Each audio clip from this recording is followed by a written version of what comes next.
जानते हैं कि 80 बार से ज्यादा इस देश की परीक्षाओं के पेपर लीक हो चुके हैं। कल की खबर है, एसएससी जीडी की परीक्षा देने के लिए केंद्र पर 800 से ज्यादा लोगों को बुला लिया गया और बैठने की व्यवस्था सिर्फ 250 लोगों की। जो शिक्षा मंत्री, जिस देश की सरकार एक परीक्षा नहीं ठीक से करवा पा रही है, आप बताइए कि एक साफ सुथरी परीक्षा के बिना, इस देश में ईमानदार गुरु के बिना हम विश्व गुरु कैसे बने। सीबीएसई का मामला ऐसा है कि एक 17 साल का बच्चा अपनी समस्याओं को लेकर गुहार लगाता है और सरकार की चापलूसी में अपने रीढ़ की हड्डी खो चुके पत्रकार आनंद फानन में उस विद्यार्थी को देशद्रोही और पाकिस्तानी बताने। दिक्कत यह है कि जब प्रधानमंत्री जी और उनके दोस्त को ही देश मान लिया जाता है,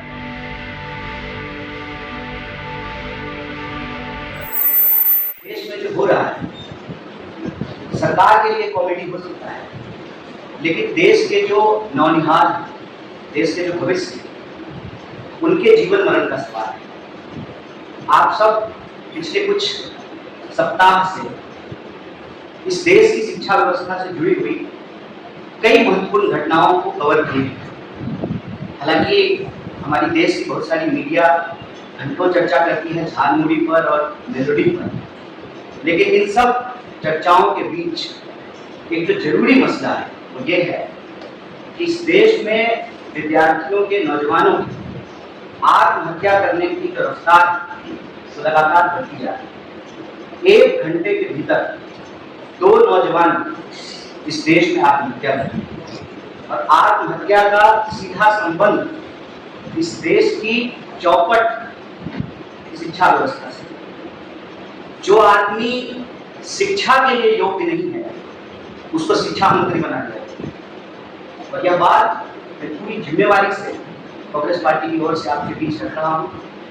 आपने देखा होगा कि किस तरीके से हर साल इसी महीने नीट को लेकर के एक बवाल शुरू है और सरकार के जो रवैये हैं वो ढाक के 3 बार, न शिक्षा मंत्री का इस्तीफा होता है, न दोषियों पे कोई सख्त कार्रवाई, और हर साल पेपर लीक होता है। आप जानते हैं कि 80 बार से ज्यादा इस देश की परीक्षाओं के पेपर लीक हो चुके हैं। कल की खबर है, एसएससी जीडी की परीक्षा देने के लिए केंद्र पर 800 से ज्यादा लोगों को बुला लिया गया और बैठने की व्यवस्था सिर्फ 250 लोगों की। जो शिक्षा मंत्री, जिस देश की सरकार एक परीक्षा नहीं ठीक से करवा पा रही है, आप बताइए कि एक साफ सुथरी परीक्षा के बिना, इस देश में ईमानदार गुरु के बिना हम विश्व गुरु कैसे बने। कल सुबह प्रधानमंत्री जी का मेल आया उनके ऑफिस से और विदेश में उनकी उपलब्धियां गिनाई जा रही है और देश में लगातार सुर्खियों में यह बात बनी हुई है कि पहले नीट और फिर सीबीएसई का मामला। और सीबीएसई का मामला ऐसा है कि एक 17 साल का बच्चा अपनी समस्याओं को लेकर गुहार लगाता है और सरकार की चापलूसी में अपने रीढ़ की हड्डी खो चुके पत्रकार आनंद फानन में उस विद्यार्थी को देशद्रोही और पाकिस्तानी बताने। दिक्कत यह है कि जब प्रधानमंत्री जी और उनके दोस्त को ही देश मान लिया जाता है तो देश हित की हर बात देश विरोधी लगने लगती है। आप हमें बताएं कि प्रधानमंत्री परीक्षा से पहले परीक्षा पर चर्चा करते हैं, परीक्षा होती है, पेपर लीक हो जाता है, परीक्षा पर चर्चा करके रील बनाने वाले प्रधानमंत्री साइलेंट मोड पर चले जाते हैं, चुप्पी साध लेते हैं। एक शब्द उनके मुंह से नहीं निकलता है कि ऐसी क्या मजबूरी है कि एक अयोग्य शिक्षा मंत्री को आप शिक्षा मंत्री बनाए हुए हैं, वो आपके ही कैबिनेट के मंत्री हैं, ट्रंप नहीं कि 45 डिग्री में आप कांप रहे हैं उनसे इस्तीफा देने में, उनको उनके पद से हटाने में। ऐसी क्या मजबूरी है। आप पिछले 2 सप्ताह के घटनाक्रम को देखिए। नीट का पेपर लीक होता है और पेपर लीक होने पे दलील ये दी जाती है कि पूरा पेपर लीक नहीं हुआ। पूरा पेपर लीक कब होगा? जब क्वेश्चन पेपर न्यूज पेपर में छप के आएगा। व्हाट्सएप पे क्वेश्चन पेपर घूम रहे हैं, पहले उसको दबाने का प्रयास किया गया, फिर स्वीकार किया गया कि पेपर लीक हुआ है, फिर पेपर उसको कैंसिल करके दोबारा पेपर कराया जा रहा है। 1 महीने के भीतर 20 लाख से ज्यादा विद्यार्थियों को फिर से नीट का एग्जाम देना। अभी नीट के मामले में प्रतियोगी छात्रों की आत्महत्या की खबरें आने लगी। फिर सीबीएसई का मामला, ऑनलाइन स्क्रीनिंग के इतने मुद्दे उठ करके आए, इतनी समस्याएं उठ करके आई, और उस पर जवाब देने की बजाय सरकार के समर्थक पत्रकार जो है विद्यार्थी को ही पाकिस्तानी बताना शुरू कर दिया।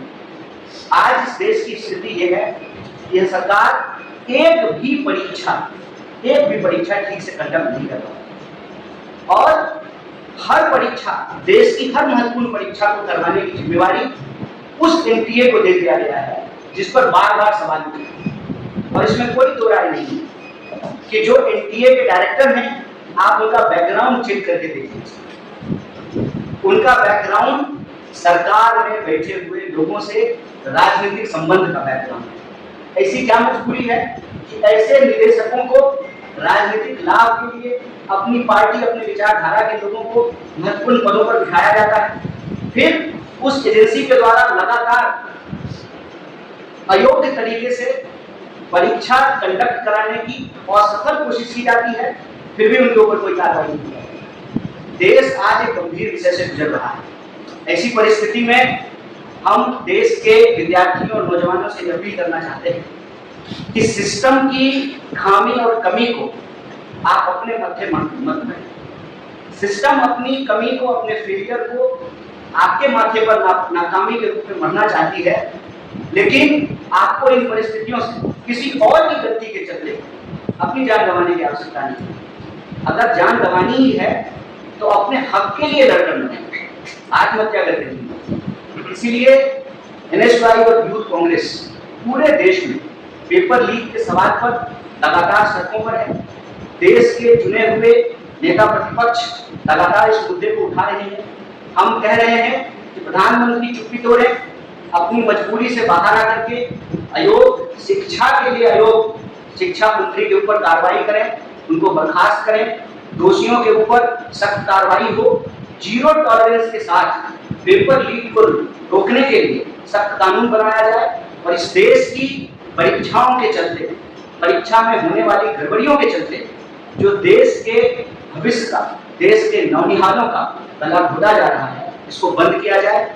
और हम सरकार से अपील करते हैं, महाराज आप इस देश के युवाओं का आंख खोल करके विकसित भारत का चश्मा बेच रहे हैं। इस देश के युवाओं को कैद करके, उनकी आवाज को दबा करके आप विकसित भारत का चश्मा बेच रहे हैं। भारत विकसित तब होगा जब देश के विद्यार्थियों को सही शिक्षा मिलेगी, शिक्षित लोगों को रोजगार मिलेगा, और रोजगार की उनकी ताकत से अर्थव्यवस्था मजबूत होगी, तब देश मजबूत होगा, और तब हम विश्व गुरु बनेंगे। पेपर लीक कराने वाले गुरुओं से जिनका संबंध भाजपा और आरएसएस है, उनके दम पर तो विश्व गुरु नहीं बनता। ये छलावा बंद किया जाए, और देश के अंदर यह जो स्थिति पैदा की गई, किसी भी लोकतांत्रिक आवाज को आनंद में देशद्रोही साबित करना है, पाकिस्तानी साबित करना है, यह रवैया देश के लिए ठीक नहीं है। और जो लोग सवाल उठाते हैं, उन सवालों को गुमराह करने की बजाय सरकार को उन सवालों का जवाब देना चाहिए। सीधा सीधा कांग्रेस पार्टी की तरफ से हम प्रधानमंत्री से यह सवाल पूछ रहे हैं कि प्रधानमंत्री जी, आप परीक्षा पर चर्चा करके लीक बना लेते हैं, पेपर लीक के बाद आप चुप्पी क्यों साध लेते हैं? आप अपनी चुप्पी तोड़िए। इनकॉम्पिटेंट, इनकेपेबल जो मिनिस्टर्स हैं, आप अपने मंत्रालय को छोड़ करके दुनिया की हर चीज पे वो बात करते हैं, लेकिन अपने मंत्रालय की जवाबदेही वो नहीं लेते हैं। शिक्षा मंत्री को शिक्षा मंत्रालय की जवाबदेही लेनी पड़ेगी, और वो जवाबदेही को पूरा करने में विफल हुए, इसलिए शिक्षा मंत्री को बर्खास्त करना चाहिए। तीसरी बात, एनटीए के ऊपर बार बार सवाल उठ रहे हैं, उसकी प्रक्रियाओं के ऊपर सवाल उठ रहे हैं, उसमें सरकार से जुड़े हुए लोगों को, नियमों को ताक पर रख कर उनको सारा काम दिया जाता है, उनको ठेका दिया जाता है। एनटीए से free and fair examination conduct कराना पॉसिबल नहीं है। या तो आप एनटीए से परीक्षा देने की जो काम है उसको वापस लीजिए, और एनटीए को इससे बेदखल कीजिए। अदरवाइज अगर आप चाहते हैं कि एनटीए जैसी कोई संस्था इस देश में एग्जाम कंडक्ट कराए तो फिर उसको संवैधानिक दर्जा दिया जाना चाहिए।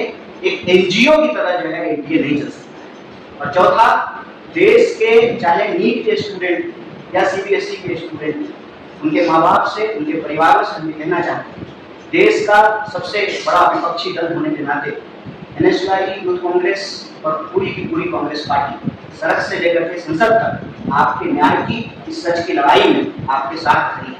आप सब जानते हैं कि नीट के प्रतियोगी छात्र के परिवारों को हम लोग मदद कर रहे हैं, बाकी परिवारों को हम मदद करेंगे। और सीबीएसई के जो स्टूडेंट हैं उनके लिए हमने एक हेल्पलाइन नंबर जारी किया है, टोल फ्री नंबर जारी किया है। इसके साथ साथ नीट के लिए भी एक हेल्पलाइन नंबर जारी किए हैं। और हम इस देश के नौनिहालों से, जवानों से ये अपील करना चाहते हैं कि आपको अपनी जान देने की जरूरत नहीं है, किसी और की नाकामी के चलते अपना बहुमूल्य जीवन गंवाने की जरूरत है।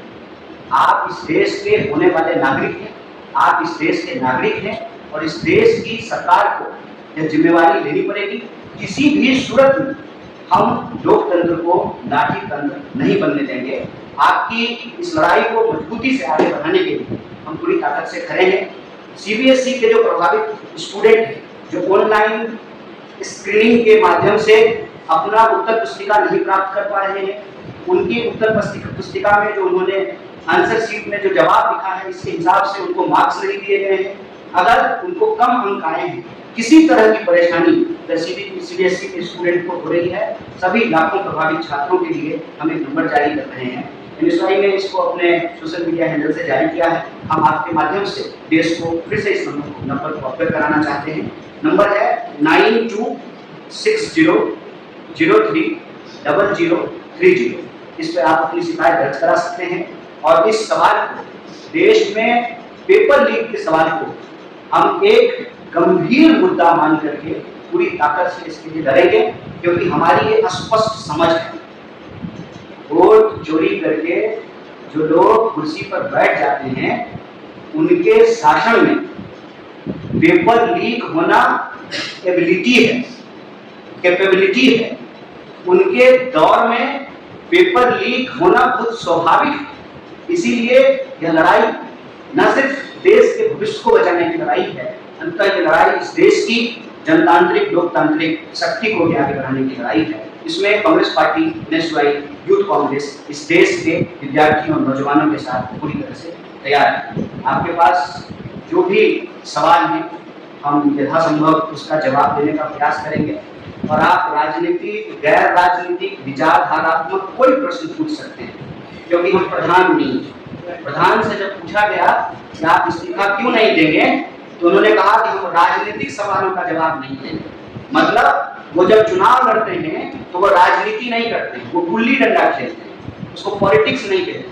भाजपा एक राजनीतिक दल नहीं है और धर्मेंद्र प्रधान भाजपा के नेता नहीं है। धर्मेंद्र प्रधान जो है वो सांसद नहीं है और मंत्री होना इस देश में राजनीतिक नहीं है।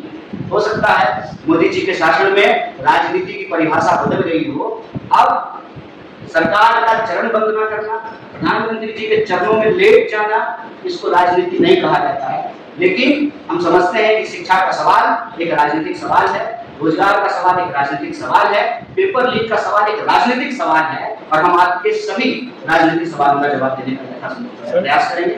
बहुत बहुत शुक्रिया।